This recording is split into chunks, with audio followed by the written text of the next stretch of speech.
जय हिंद दोस्तों। आज पॉलिटी का हम लोग 15वां क्लास देखेंगे। पिछले क्लास में हम लोग भारत के महान्यायवादी के संदर्भ में देखे थे। आज का टॉपिक है संसद। ठीक है, हम लोग के सभी के मन में एक ख्याल आता है कि भारत का संसद किस रूप में कार्य करता है, उसकी क्या प्रोसेस है, कोई भी सांसद किस प्रकार बन सकता है, अहर्ता क्या होना चाहिए, लोकसभा क्या है, राज्यसभा क्या है, ये किस प्रकार काम करता है, सांसद क्या राष्ट्रपति का अंग है। तो ये सब प्रश्न सभी के मन में आता है। तो आज सबका हम लोग सॉल्यूशन देखते हैं। ठीक है, अनुच्छेद 79 में संसद,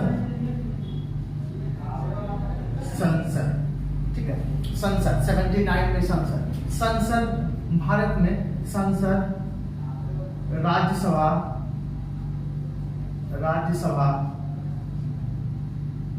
लोकसभा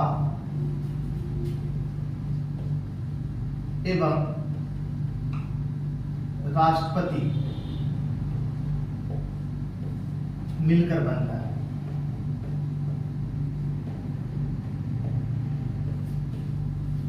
लोग कह सकते हैं भारत का जो सांसद है वो लोकसभा, राज्यसभा एवं राष्ट्रपति तीनों मिलकर संसद का निर्माण होता है। ठीक है, संसद के उच्च सदन को हम लोग उच्च सदन को राज्यसभा कहते हैं, उच्च सदन को राज्यसभा एवं निम्न सदन को लोकसभा कहते हैं। उच्च सदन को राज्यसभा, निम्न सदन को लोकसभा कहते हैं। ठीक है, एवं राष्ट्रपति। तो कोई भी मान लेते हैं विधेयक आता है, पहले लोकसभा में पारित होगा, फिर राज्यसभा में पारित होगा, फिर राष्ट्रपति के पास जाएगा। यदि राष्ट्रपति के द्वारा ये पारित हो गया तो यह कानून बन जाएगा। ठीक है, यह कानून बन जाएगा। उससे पहले यह बिल होता है। ठीक है, उससे लोकसभा राज्यसभा में पास होने तक यह बिल होता है। तो संसद किस अनुच्छेद के तहत है? 79 संसद, राज्यसभा, लोकसभा एवं राष्ट्रपति मिलकर संसद बनता है। हम लोग राष्ट्रपति के बारे में पढ़ चुके हैं, राष्ट्रपति के बारे में पढ़ चुके हैं। तो अब अगला टॉपिक है राज्यसभा। ठीक है, अनुच्छेद 79 में संसद 3 मिल के बनता है, राज्यसभा, लोकसभा एवं राष्ट्रपति। अनुच्छेद 80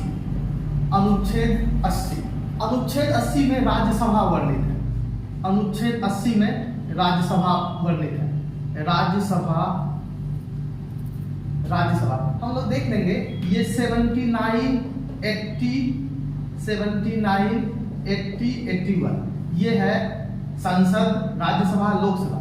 संसद, राज्यसभा, लोकसभा क्या है? संसद,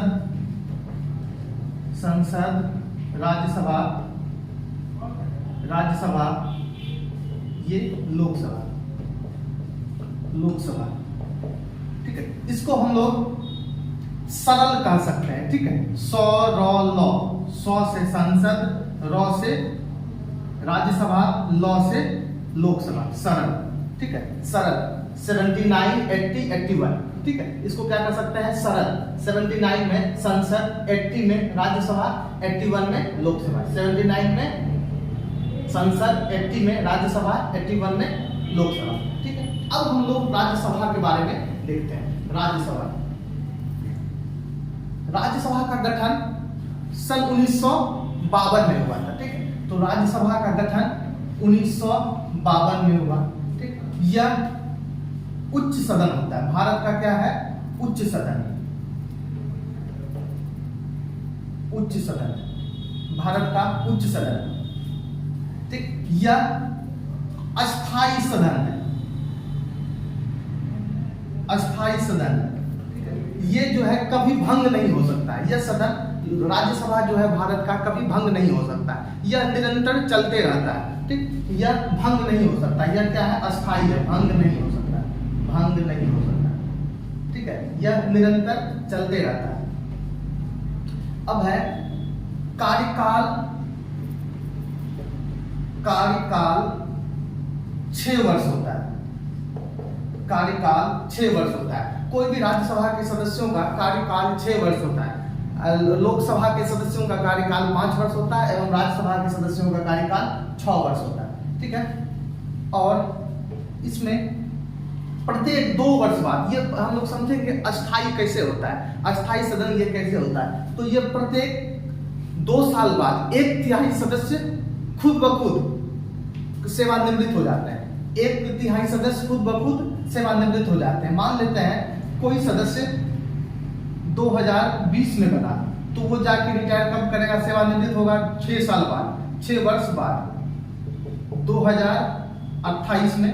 ठीक, अब मान लेते हैं कोई दूसरा सदस्य 22 में बना, तो वो जाके रिटायर करेगा, सॉरी माफ कीजिएगा, ये 20 में बनेगा तो 26 में रिटायर सेवानिवृत्त होगा, और जो 22 में बनेगा वो 28 में सेवानिवृत्त होगा, फिर जो 24 में बनेगा वो 30 में सेवानिवृत्त होगा। मतलब प्रत्येक 2 साल बाद, 2 साल प्रत्येक 2 साल बाद क्या होता है, 1/3 भाग सदस्य खुद ब खुद सेवानिवृत्त हो जाते हैं, जिसका कार्यकाल 6 वर्ष पूर्ण जाता है। तो हम लोग लिखेंगे प्रत्येक 2 वर्ष बाद, प्रत्येक 2 वर्ष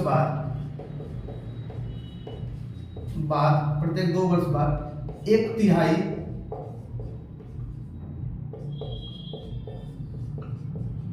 सदस्य स्वतः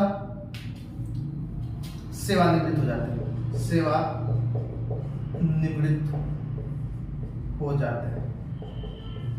ठीक है, सेवानिवृत्त हो जाते हैं। अब 1/3 स्वतः सेवानिवृत्त हो जाते हैं। इसका सदस्य बनने के लिए न्यूनतम उम्र क्या होना चाहिए, तो याद रखेंगे राष्ट्रपति उपराष्ट्रपति के लिए न्यूनतम उम्र 35 वर्ष है, लेकिन इसके लिए राज्यसभा का सदस्य बनने के लिए न्यूनतम उम्र 30 वर्ष होना चाहिए। कितना होना चाहिए, न्यूनतम उम्र 30 वर्ष होना चाहिए। राज्यसभा का सदस्य बनने के लिए न्यूनतम उम्र क्या होना चाहिए, 30 वर्ष। इसको क्या कहते हैं, उच्च सदन कहते हैं, इसे और अस्थायी सदन कहते हैं, या भंग नहीं होता है। इसका कार्यकाल कितना होता है, 6 वर्ष होता है। प्रत्येक 2 वर्ष बाद 1/3 सदस्य खुद ब खुद सेवानिवृत्त हो जाते हैं। ठीक है, सेवानिवृत्त हो जाते हैं। इसका न्यूनतम उम्र क्या होना चाहिए, 30 वर्ष। ठीक, अब है योग्यता। योग्यता कह सकते हैं, योग्यता भारत का नागरिक हो, भारत का नागरिक हो। ठीक, दिवालिया घोषित ना हो, दिवालिया घोषित ना हो,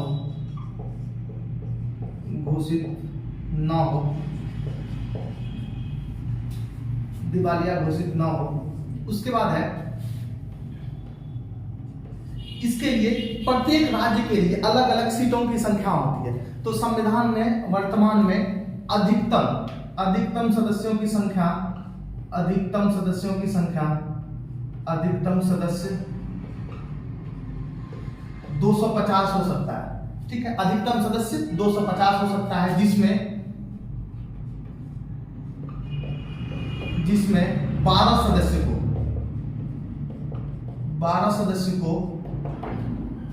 सदस्य को राष्ट्रपति के द्वारा मनोनीत किया जा सकता है। 12 सदस्य को राष्ट्रपति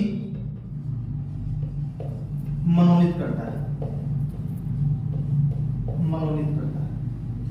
ठीक है, 12 सदस्य, अधिकतम संख्या कितना हो सकता है, या है 250, जिसमें 12 सदस्य को राष्ट्रपति मनोनीत कर सकता है, जिसमें कला से जुड़े लोग, साहित्य से जुड़े लोग को राष्ट्रपति अपने इच्छा के अनुसार नियुक्त कर सकते हैं। ठीक, कितना, लेकिन याद रखेंगे अभी सदस्यों की संख्या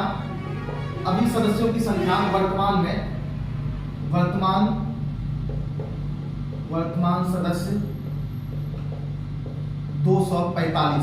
ठीक है, वर्तमान सदस्यों की संख्या 245 है, जिसमें वर्तमान सदस्यों की संख्या 245 है, जिसमें 229 सदस्य राज्यों से, 229 सदस्य राज्यों से आते हैं, 229 राज्य से 4 केंद्र शासित प्रदेश से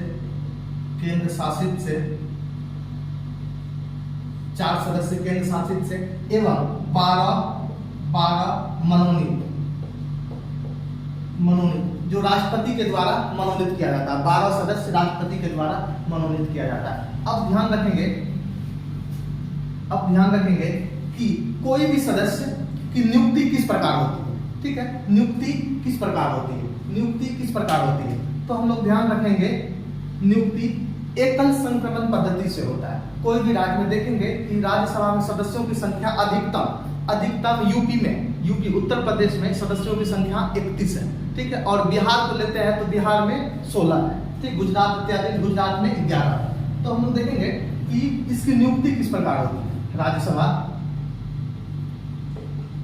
ठीक है। सबसे पहले जिस राज्य से उसे राज्यसभा का सदस्य चुनना है, ठीक है, चुना जाना है, वहां के मतदाता सूची में संबंधित राज्य के मतदाता सूची में नाम हो, संबंधित राज्य के मतदाता सूची में नाम हो। जिस राज्य से चुना जाना चाहता हो तो उस राज्य में के मतदाता सूची में उसका नाम हो, तब वो वहां से चुना जा सकता है, ठीक। अब है वो चुनाव किस प्रकार जाएगा, तो याद रखेंगे राज्यसभा के सदस्यों के वोट में या चुनाव में सभी विधायक जनता के चुने हुए प्रतिनिधि भाग लेते हैं। तो मान लेते हैं जिस प्रकार कि बिहार में राज्यसभा के सदस्यों की संख्या कुल 16 है, ठीक। कुल राज्यसभा के सदस्यों की संख्या 16 है। और विधायकों की चुनेगा कौन, इसको विधायक, इसकी सदस्यों की संख्या 243 है, ठीक, 243 है। तो याद रखेंगे सदस्यों की संख्या कितना है, 16 राज्यसभा का, और विधानसभा के सदस्यों की संख्या 243। याद रखेंगे विधान परिषद के सदस्य इसके चुनाव में भाग नहीं लेते हैं, विधान परिषद के सदस्य इसके चुनाव में भाग नहीं लेते हैं। तो क्या करेंगे हम लोग, 243 विधायक, उसमें भागा 16, ठीक, लगभग 15, ठीक है। 15 विधायक मिलके एक राज्यसभा के सदस्य को चुन सकता है बिहार में। इसी प्रकार से अलग अलग राज्य का अलग व्यवस्था है। तो कितना राज्यसभा का सदस्य चुना जा सकता है बिहार से, 16, और विधायकों की संख्या कितना वर्तमान में है बिहार में, 243, ठीक है। उसमें 243 में भागा 16, तो एक विधायक, ठीक है, एक विधायक के पास, ठीक है, एक राज्यसभा का सदस्य चुनने के लिए एक राज्यसभा बराबर कर सकते हैं बिहार में, बिहार के हिसाब से एक राज्यसभा बराबर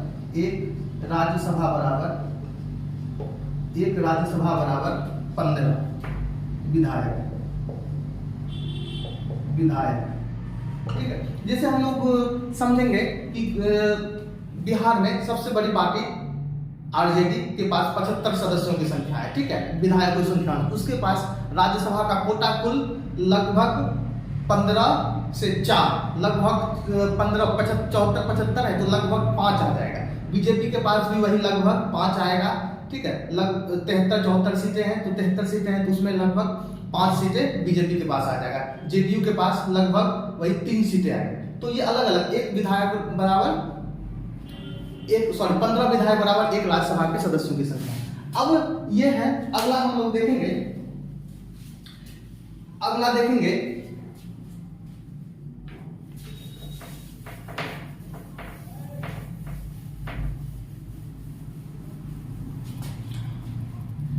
कि विशेषाधिकार, राज्यसभा के सदस्यों का विशेषाधिकार क्या है, ठीक है। राज्यसभा के सदस्यों के पास विशेषाधिकार किस प्रकार है, तो राज्यसभा के सदस्य अपना 2/3 बहुमत से यदि पारित कर कोई भी कानून बनाने के लिए सरकार को पे दबाव डाल सकती है, यदि वो राज्यसभा से पारित कर लेती है तो, ठीक है। या फिर संघ लोक सेवा आयोग के बदलाव के लिए, संघ लोक सेवा आयोग में बदलाव के लिए यदि राज्यसभा 2/3 बहुमत से राज्यसभा में पारित हो जाता है विधेयक, तो वो लोकसभा में परिवर्तन करना होगा।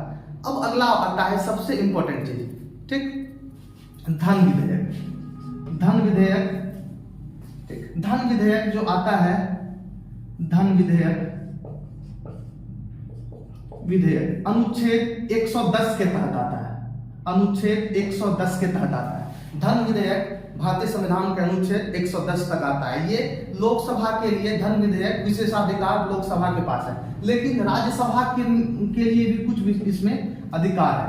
ठीक, तो याद रखेंगे लोकसभा, ये धन विधेयक लोकसभा में पास किया जाएगा, लोकसभा में लाया जाएगा। ठीक है, लेकिन लोकसभा यदि पारित कर देता है तो ये राज्यसभा के लिए भेजा जाता है। तो राज्यसभा का दायित्व होता है कि इसे या तो एक्सेप्ट कर ले, या तो एक्सेप्ट करने पारित कर दे धन विधेयक को, या क्या करे 14 दिन के अंदर, 14 दिन के अंदर लौटा दे, 14 दिन के अंदर लौटा दे। यदि नहीं लौटाते हैं, यदि नहीं लौटाया तो विधेयक स्वतः पारित हो जाएगा। याद रखेंगे ये लौटाना मतलब ये होता है आपका कि ये कर सकता है राज्यसभा कि आप इसमें कुछ संशोधन कर सकते हैं। ठीक है, तो संशोधन करने का अंतिम अधिकार लोकसभा के पास भी। ठीक है, फिर अगला है कि राज्यसभा इसका संशोधन नहीं कर सकता है। राज्यसभा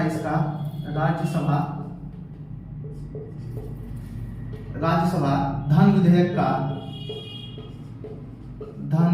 का संशोधन नहीं कर